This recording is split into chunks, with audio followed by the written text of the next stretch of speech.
السلام علیکم ورحمۃ اللہ وبرکاتہ. الحمدللہ رب العالمین والصلاة والسلام علی اشرف الانبیاء والمرسلین نبینا محمد وعلی آلہ وصحبہ اجمعین اما بعد. میرے عزیز دوستوں اور بھائیوں، اپنے معاشرے کے اندر ایک مسئلہ جو رائج ہے وہ یہ ہے کہ جب کسی کے گھر بچہ پیدا ہوتا ہے تو اس کے کان میں آذان دینے کے لیے بڑی بے چینی چھائی رہتی ہے لوگوں میں، اور جن کو اذان کہنا نہیں آتا وہ تلاشتے ہیں کسی ایسے شخص کو جس کو اذان کہنا آتا ہو.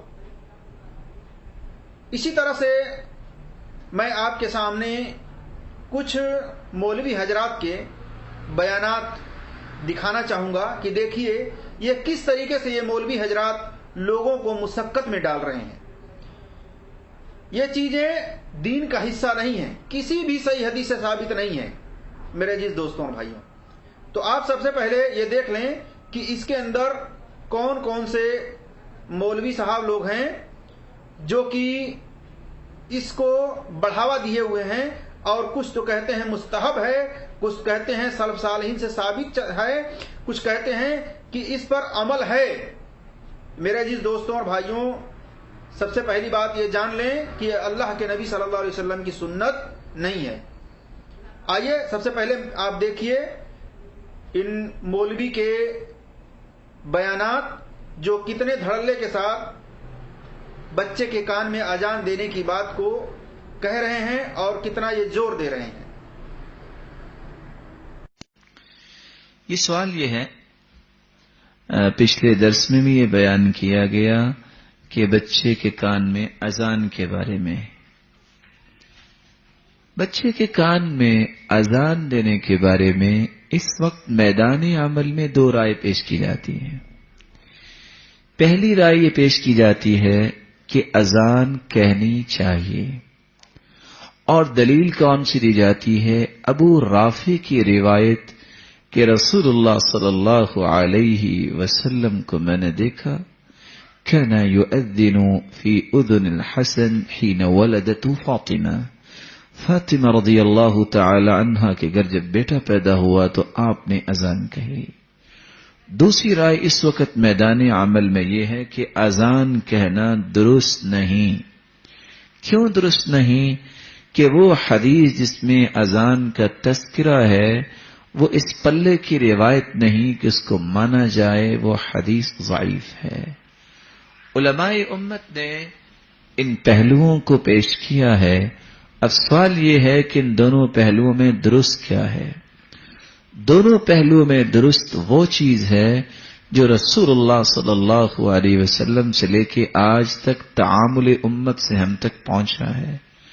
ہر عالم نے اپنی ریسرچ کے مطابق تحقیق کی اور کہا کہ یہ حدیث کی سند ضعیف ہے، اور اس بات میں کوئی دو رائے نہیں.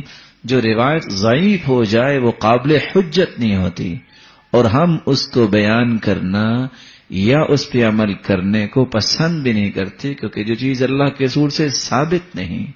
لیکن جس چیز کو علماء نے ثابت کر دیا، اگر ایک عالم کہہ رہا ہے کہ یہ حدیث ضعیف ہے، وہ ہم سے تو زیادہ ہی پڑھا ہم مان لیتے ہیں، لیکن اس کے مقابلے میں کچھ چار علماء کہیں کہ یہ حدیث صحیح ہے، اور سلف صالحین کی زندگی کا تعامل یہ چلتا آ رہا ہے، اگر ایک شخص کہے کہ ضعیف ہے، یہ سارے کے سارے تو غلط نہیں ہو سکتے.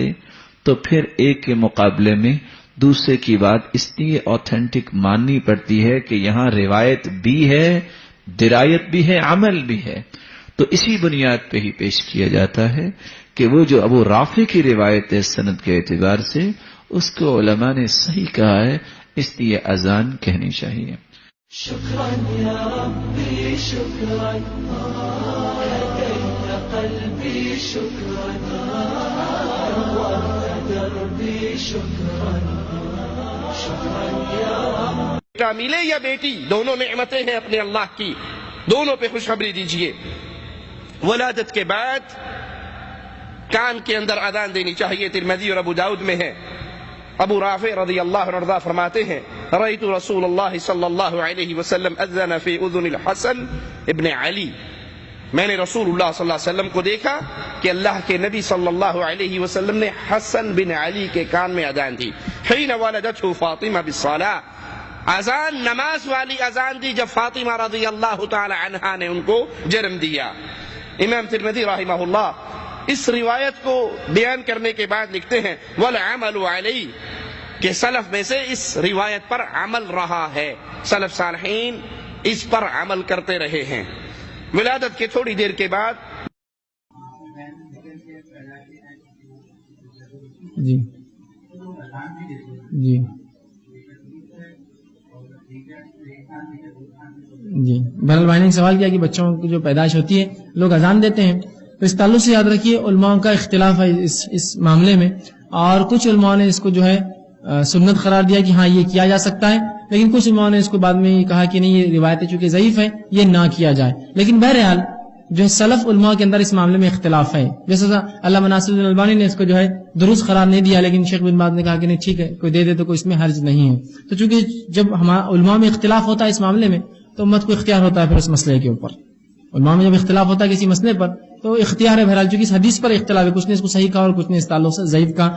تو بہرحال آپ اس معاملے میں وہ کر سکتے ہیں، اذان کان میں دی جا سکتی، لیکن مجھے یہ نہیں پتا کہ ایک کان میں اذان دوسرے کان میں اقامت، اس تعلق سے میں نے کوئی تفصیلات نہیں پڑھی. ہاں اذان کے تعلق سے میں نے سنا ہے صرف، تو اذان بہرحال آپ دے سکتے ہیں، اس میں کوئی حرج نہیں. جی بس یہ آخری سوال بس لے لیتے ہیں اور پھر ختم کرتے ہیں سیشن. کھا سکتے یہ غلط باتیں ہیں، ہر شخص اس کو کھا سکتا ہے، یہ پاکیزہ اور طیب گوشت ہوتا ہے، تو لہٰذا اس طریقے سے آپ یہ عمل کر لیں گے تو عقیقے کی سنت ادا ہو جائے گی. ایک بچی نے مزید کوشچن کیا تھا کہ یہ سنا ہے کہ کہا جاتا ہے کہ جب تک بچے کے کان میں اذان نہ دے دی جائے اسے کچھ کھلائیں پلائیں نہیں، اور کتنی دیر میں اذان دینی چاہیے. دیکھیے اذان تو جیسے ہی بچے کو نہلا دھلا کے لائیں فوراً سے پیشتر اذان دینی چاہیے، تاکہ بچے کے کان میں حتی الامکان پہلی آواز اللہ تبارک و تعالی کے نام کی، اس کے رسول کے نام کی پہنچے، تو اذان فوراً دینا سنت کریمہ ہے. لیکن یہ خیال بالکل غلط ہے کہ جب تک اذان نہ ہو بچے کو کچھ کھلائیں گے پلائیں گے نہیں، غلط ہے. کھلا پلا سکتے ہیں، ہاں اذان پہلے دے دیں، بہت اچھی بات ہے، جیسے نہلا کے لائیں. لیکن اگر بچہ رو رہا ہے، اس کو بھوک لگ رہی ہے اور ڈاکٹر یہی کہتی ہیں کہ فوراً سے پیشتر اس کی غذا کا انتظام کیا جائے، تو پھر یہ سوچنا کہ نہیں جی وہ مولوی صاحب ذرا آ جائیں اذان دلوا دیں گے پھر بچے کو کھلائیں گے پلائیں گے، یہ غلط ہے. اذان کھانے پینے سے پہلے بھی ہو سکتی ہے اور بچے کے کھلانے پلانے کے بعد بھی ہو سکتی ہے، اس میں شرعاً کوئی حرج نہیں ہے. سوال ہے جی ہمارے پاس جب بچہ پیدا ہوتا ہے تو اس کے دائیں کان کے اندر اذان اور بائیں کان کے اندر اقامت کہی جاتی ہے، تو کیا ایسا کرنا ضروری ہے؟ ضروری تو آج تک کسی نے نہیں کہا، مگر اس کو مستحب مسنون کہتے ہیں کہ اچھا طریقہ ہے، چلا آ رہا ہے، حدیثیں بھی اس بارے میں کئی ہیں، اور امت میں تو علماء کا جیسے ترمذی رحمۃ اللہ علیہ والا عمل ہو رہا ہے تو علماء یہی عمل کرتے آ رہے ہیں نیک لوگ، اس لیے یہ ثابت سی بات کرنی چاہیے. نہیں کان بھی بدلنا چاہیے، کان بھی بدل، اگر ایک ہی کان میں دونوں چیزیں کہتے ایک اذان میں ایک ہی کان میں دونوں کہنے کا کسی نے نہیں چاہیے، تو اپنی طرف سے ایک اختراع ہوگی نا، جو کہتے آتے ہیں علماء اور نیک لوگ، ایک طرف اذان ایک طرف کام. اذان کا تو ثبوت بہت پکا ہے، قامت کا ذرا کمزور ہی، مگر بہرحال یہ ہے اور ہمارے امت نیک لوگوں کا سب کا یہ پسندیدہ ہے. نہیں دائیں کان میں اذان بائیں میں قامت ہے. یعنی ایسا بھی ہو سکتا ہے کہ ہم دائیں کان میں صرف اذان کہہ دیں اور کام پورا ہو جاتا ہے، ہو جائے اقامت نہ بھی کہیں تب بھی کام ہو جائے. جی بارک اللہ، کر لینا جو ہے سنت پر عمل ہو جائے. جی دونوں ہو جائیں. میرا سوال یہ ہے کہ بچے کے ولادت کے وقت اذان کون سے کان میں دینی چاہیے، دائیں میں، اور تکبیر جو ہے کون سے کان میں دینی چاہیے، بائیں میں یا دائیں میں، اس کے بارے میں کوئی طریقہ کار بتا دیں. بچے کی پیدائش پر حضور اب اذان دینی ہے تو کس کان میں اذان ہے، کس میں تکبیر ہے، کیا یہ ہے کہ سیدھا جو کان ہے، جی جی عام طور پہ جب گود میں لے رہے ہوتے ہیں نا، جی جی تو وہ بچے کا سرہانہ ادھر کر کے اب وہ پریشان ہو جاتے ہیں کہ اذان کیسے دوں. جب بچے کا سر آپ کے ادھر ہوگا سیدھے ہاتھ میں، تو بچے کا کان الٹا آپ کے قریب ہوگا، صحیح، اور سیدھا کان اس کا اس طرف ہو جائے گا. تو جب کبھی بچے کے کان میں اذان دینی ہو تو سیدھے کان میں اذان، ایک دفعہ اذان ایک دفعہ اقامت، اس سے بھی سنت ادا ہو جائے گی. بہتر ہے کہ 3 مرتبہ اذان ہو اور 4 مرتبہ اذان ہو اور 3 مرتبہ اقامت، تو سیدھے کان میں اذان کہی جائے گی اور الٹے کان میں اقامت کہی جائے گی. اگر کس نے اس کا الٹ بھی کر دیا تو کوئی گناہ کی بات نہیں ہے. دوبارہ اذان دینا یہ بھی کچھ ضروری کتابوں میں ہم نے ایسی کوئی صراحت نہیں پڑھی، صحیح. لیکن ادب اور مستحب طریقہ یہی ہے کہ سیدھے کان میں اذان کہی جائے گی اور الٹے کان میں اقامت، اور بہتر طریقہ یہ ہے کہ 4 مرتبہ اذان کہی جائے اور 3 مرتبہ اقامت. ایک دفعہ اذان اقامت بھی کافی ہے.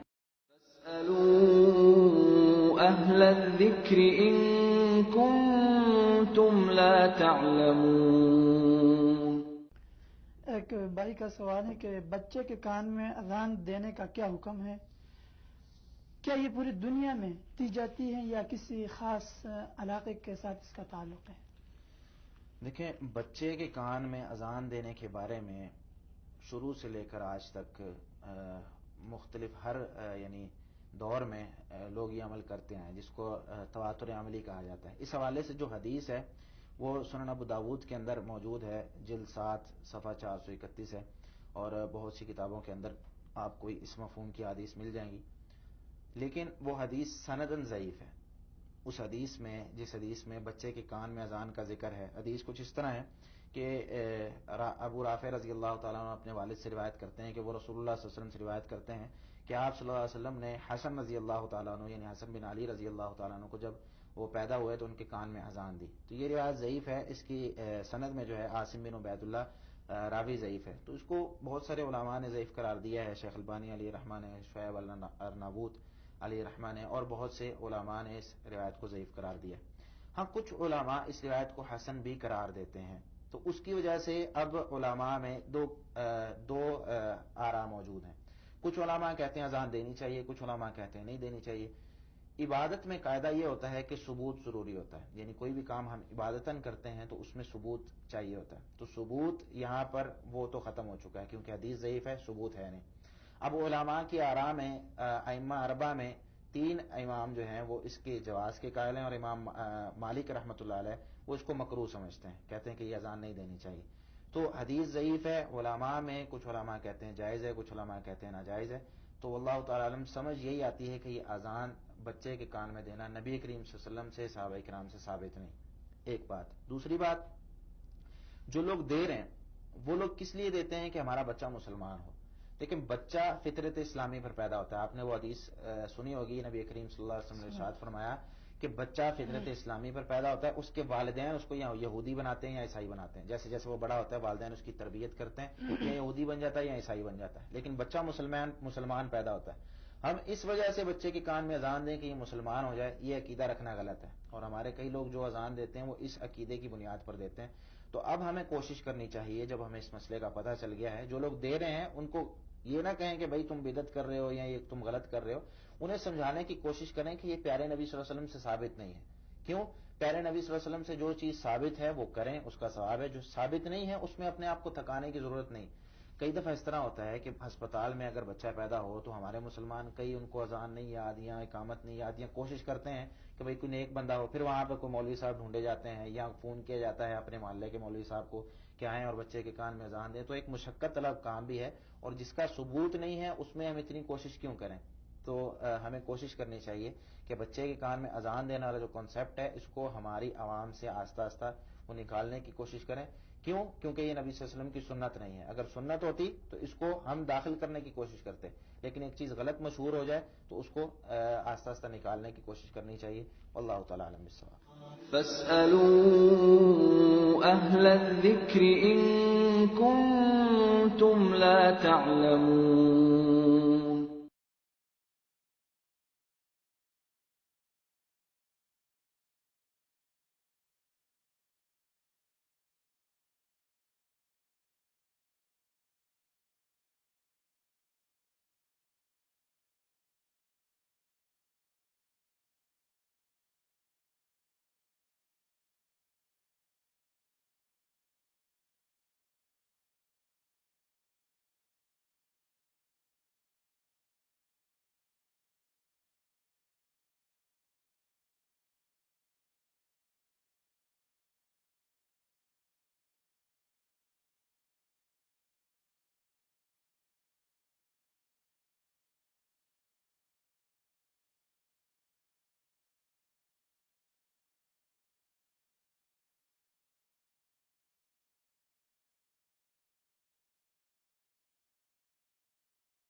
تو میرے عزیز دوستوں اور بھائیوں، آپ لوگوں نے سنا مختلف مولوی صاحب لوگ ہیں جو کہ اس کے اندر تمام مکتب فکر کے لوگ ہیں، اور ہمارا مقصد کسی کو ٹھیس پہنچانا نہیں ہے، کسی کی توہین کرنی نہیں ہے، بلکہ ہمارا مقصد اصلاح ہے کہ ان مولوی حضرات کو چاہیے کہ اپنی اصلاح کریں اور سب سے پہلے تحقیق کریں، اور ان کے سامنے جب تحقیق آ چکی ہے، تمام محدثینوں کا اس بات پر اتفاق ہے، تمام محدثین اس بات پر متفق ہیں کہ بچے کے کان میں اذان دینے کا جو عمل ہے یہ کسی بھی صحیح حدیث سے ثابت نہیں ہے، بلکہ اس بارے میں جتنی روایتیں ہیں تمام کی تمام کمزور ہیں، ضعیف ہیں، ان میں سے ایک بھی روایت صحیح نہیں ہے۔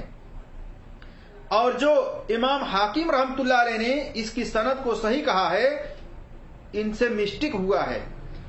ان کا تعقب کرتے ہوئے امام ذہبی رحمت اللہ علیہ نے ان کی بات کا رد کیا ہے کہ انہوں نے کیسے صحیح کہہ دیا۔ اس کی سند میں عاصم بن عبید اللہ رابی ضعیف ہے۔ اسی طرح سے امام ترمذی رحمت اللہ علیہ نے بھی اس کی سند کو حسن صحیح کہا ہے، ان سے بھی مسٹیک ہوئی ہے۔ جانچ پڑتال کرنے کے بعد حافظ ابن حجر رحمت اللہ علیہ کہتے ہیں اس سند میں راوی عاصم بن عبید اللہ ضعیف ہے، اس کی سند کمزور ہے، عاصم بن عبید اللہ راوی ضعیف ہے۔ اس بنا پر جو جن لوگوں سے مسٹیک ہوئی ہے ان کا ان لوگوں نے رد کیا ہے۔ دیکھیے المجروحین جلد نمبر 2 صفحہ نمبر 127 پر۔ اسی طریقے سے میرے عزیز دوستوں اور بھائیوں، امام ابن وعینہ رحمت اللہ علیہ اور ابن مدینی رحمت اللہ علیہ اور احمد بن حنبل رحمت اللہ علیہ اور ابن معین رحمت اللہ علیہ وغیرہ نے ان کو ضعیف کہا ہے۔ علامہ البانی رحمت اللہ علیہ نے اس حدیث کو ضعیف قرار دیا ہے۔ تو اس سے پتہ چلتا ہے کہ اس کے اندر جو روایتیں ہیں سنن نبی داؤد کی حدیث نمبر 5105 پر ابو رافع رضی اللہ تعالیٰ عنہ سے بیان کرتے ہیں کہ نبی صلی اللہ علیہ وسلم کہتے ہیں ابو رافع رضی اللہ تعالیٰ عنہ کہ میں نے نبی صلی اللہ علیہ وسلم کو حسن بن علی رضی اللہ تعالیٰ عنہ کے کان میں نماز والی اذان دیتے دیکھا۔ تو یہ حدیث کی سند ضعیف ہے، اور اسی طریقے سے اس پر تمام محدثین کا اتفاق ہے کہ عاصم بن عبید اللہ ضعیف راوی ہے۔ تو جب واضح طور پر اس کے بارے میں بتلا دیا گیا کہ بچے کے کان میں اذان دینے کی کوئی ایک سند سے بھی روایت صحیح نہیں ہے، پھر اس پر کیوں زور دیا جا رہا ہے؟